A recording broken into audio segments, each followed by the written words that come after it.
Hello, hello. Today I'm going to share with you my packing list for the Gosaikunda trek in Nepal it's in the Langtang Valley area. Okay, so here is everything I packed. So let's start up here. I have 3 pairs of underwear, 2 sports bras, my sandals, my hiking boots, 1 pair of light trekking socks, 2 wool socks, or 2 pairs, 2 pairs of wool socks, 1 pair of shorts. I never use them on this Gosaikunda trek, so I would not recommend you use them. If I were doing this again, I wouldn't even pack them. 1 pair of hiking pants, 1 pair of, these are super light, athletic leggings, 1 pair of base layer leggings, so the inside here, if you can see, is lined with fleece, so it's a bit warmer. This is 1 tank top. Again, I didn't ever wear this. I would not recommend you pack this. If I was doing this again, I would not pack this. Instead, what I would honestly do is bring 1 really lightweight long sleeve shirt that I would that's what I would use to trek in during the day. 1, it's going to protect you from the sun without having to use sunscreen. And 2, it's not going to be as hot as these. So these are 2 long sleeve base layers. So this is really what I was trekking in most of the days, but some days it got pretty hot. So if I was doing this again, that's the switch I would make. 1 hat, baseball cap, whatever you want to call it, 1 beanie, 1 buff. So again, I didn't bring any sunscreen with me because I was hiking in long sleeves, long pants. I would put this over my neck and from my nose on down. And then I had my, always a hat on. So I never had to use sunscreen because my whole body was covered. So I freaking love buffs personally. This was my winter buff. Super happy I had that. I definitely had to use that. Let's see. Was it just one day I used it? I think it's just one day, but I'm really freaking happy I had that.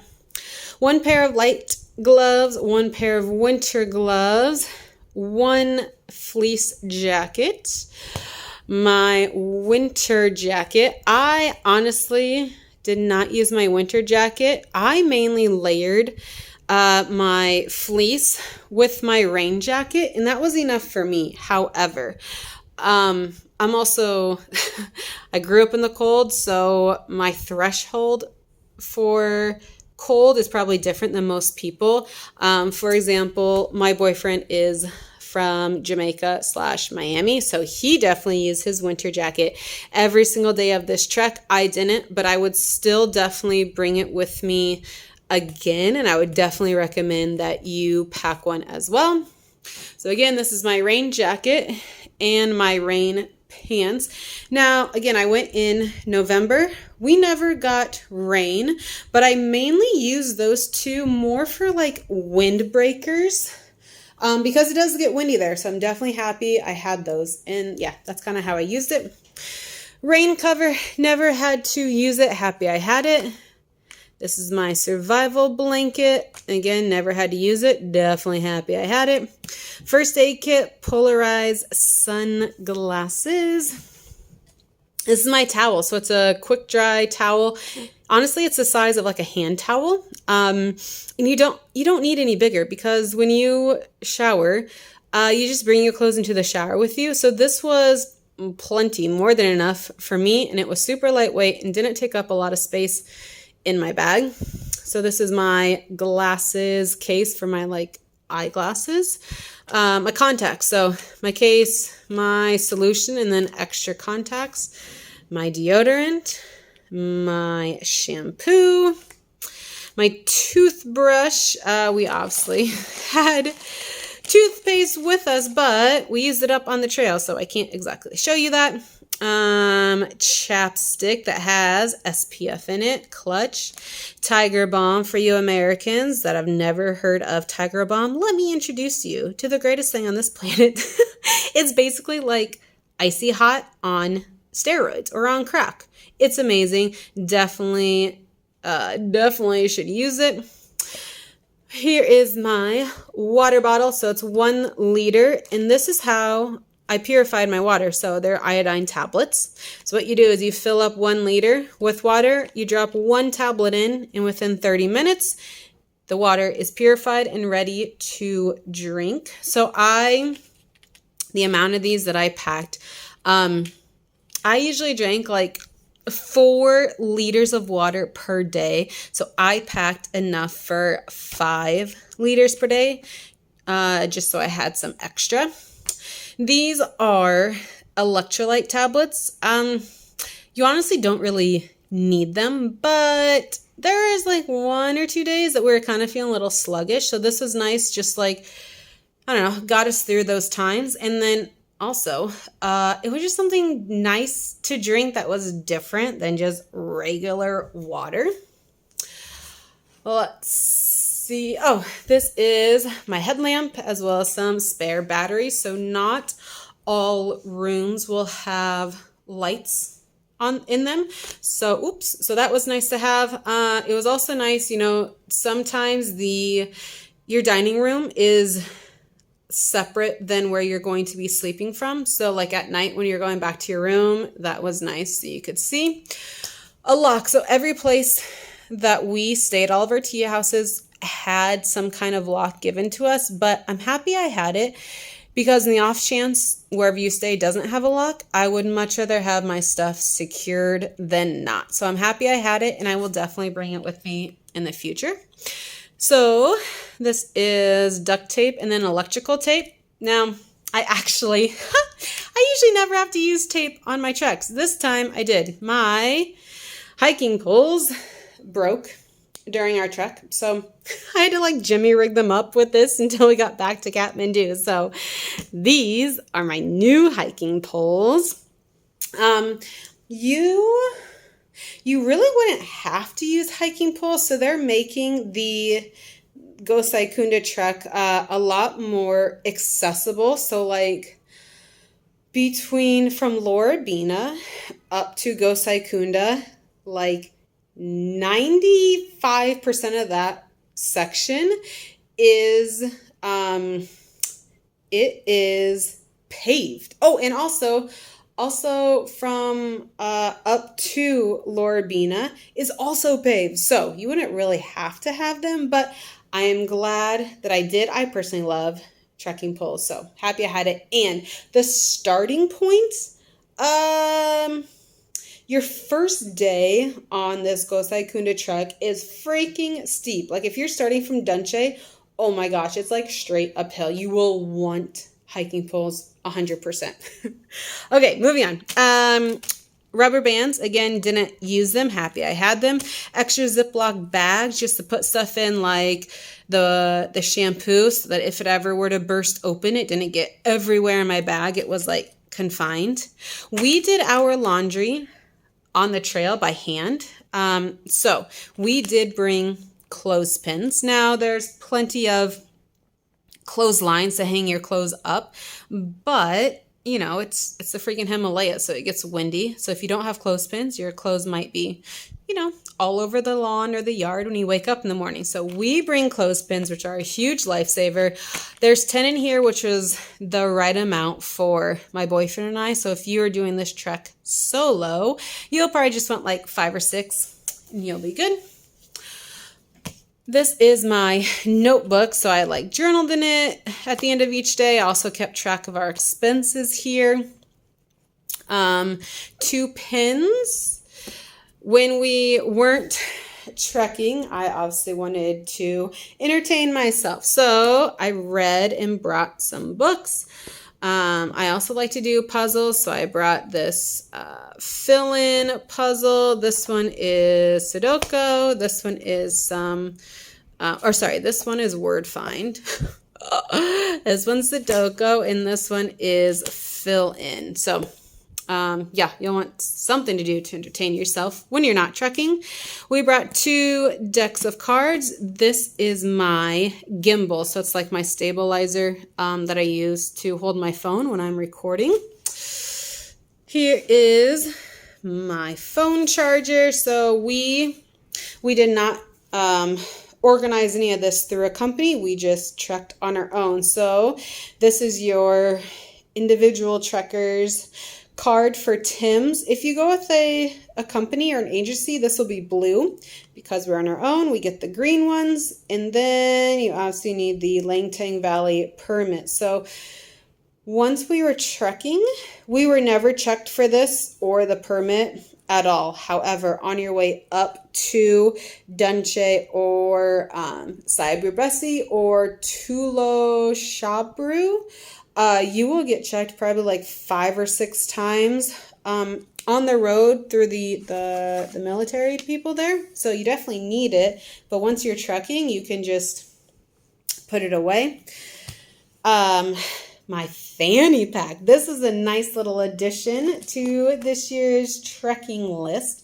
What I use for this is I only pack the things that I knew I was going to use multiple times throughout each day when we were trekking. So I put in here the iodine tablets, I put my phone, I put money, and I also put my gimbal in there.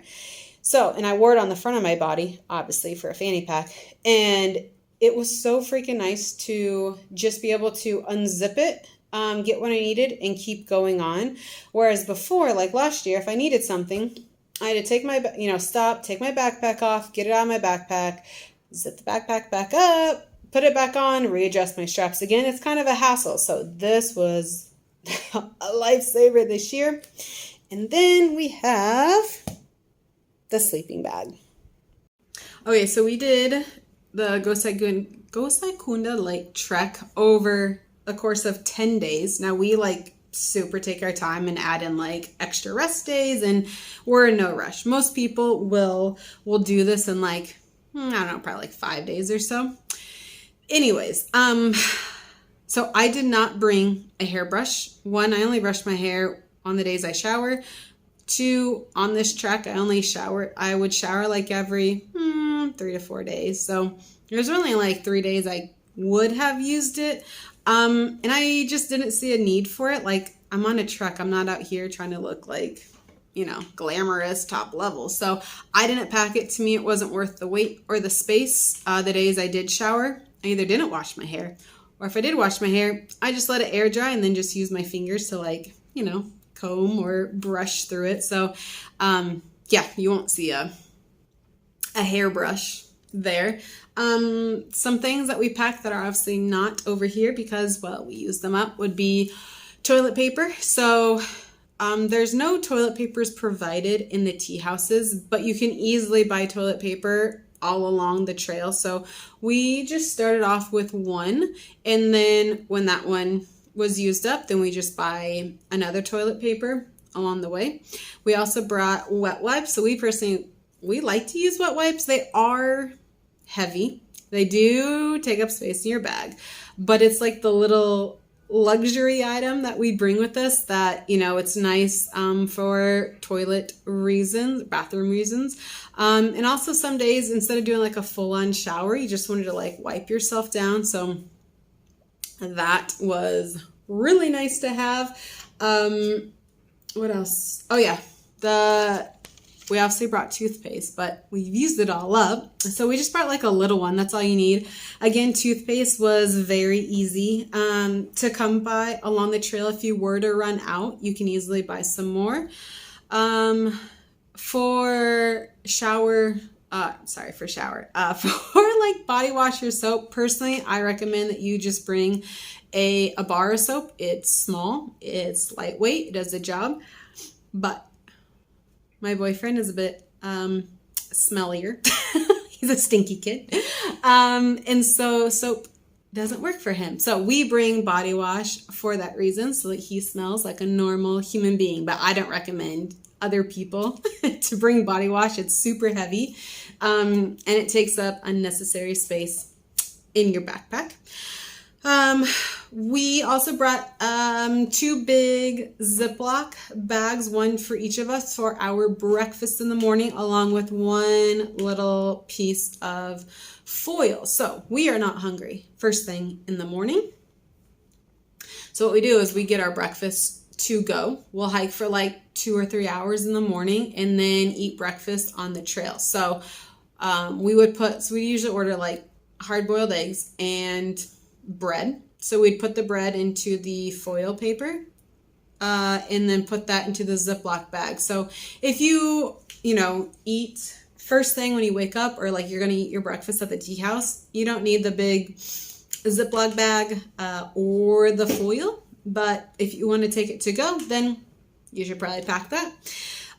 We also brought granola bars. So we brought one per person per day for my boyfriend and I. I would honestly, moving forward, I would pack one for every other day. We just didn't eat as many as we thought we were going to.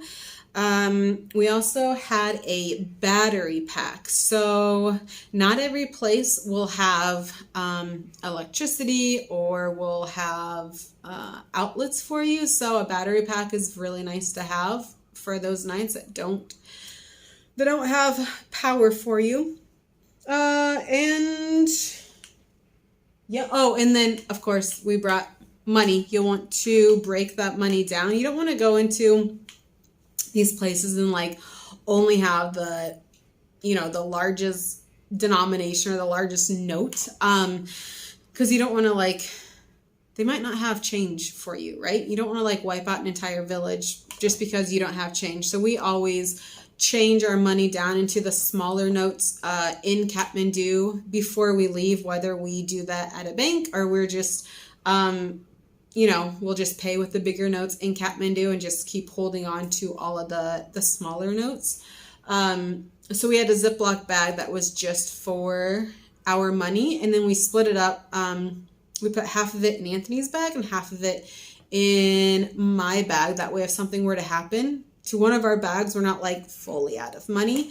As I mentioned before, we did not use an agency this year. We did this on our own. Again, last year when we did the Annapurna circuit, we only used an agency because that was the rule at the time for a way to them to re-stimulate their economy. So all of this was in my backpack, and it was perfect. My boyfriend's backpack was a little lighter than mine because, again, I like to do puzzles. I like to read books, whereas he doesn't. So mine was a little heavier. But for me, it was perfect. It was, there was nothing that I wished, well, besides one thing, right? The tank top, I wish instead of a tank top, it was just a light long sleeve shirt. So outside of that, I personally had everything that I needed, and everything that I packed, I use outside of the stuff that you pack for emergencies, right? Like the first aid kit, the survival blanket, the tape, all that stuff is for when shit goes wrong. So luckily we didn't have to use that, but I'm happy I had it. So this is a very realistic, packing list for you if you do the Gosaikunda trek. So, as always, before I go into my lovely finale goodbye, we did this trek in the middle part of November. So this would be relevant for that. If you go in the spring, honestly, I have no idea what you should pack. I don't know if the weather's going to be same or different. No clue. I can only tell you from my experience what I packed and what worked for me. So, as always, like the video, subscribe for more unique travel adventures, leave me a comment. Have you heard of the Gosaikunda trek? Honestly, I didn't even know about it until I was researching. So obviously before this, we did the Langtang Valley trek along with the Tamang Heritage trek. I didn't even know about this Gosaikunda Lake trek until I was researching the Langtang Valley trek. So, I'm super excited we did it. The lakes were freaking cool. I would do it again. The lakes are these high alpine lakes in Nepal are just I can't even describe to you how freaking cool and beautiful and amazing they are. But long story short, the next video will be right here in 3, 2, 1.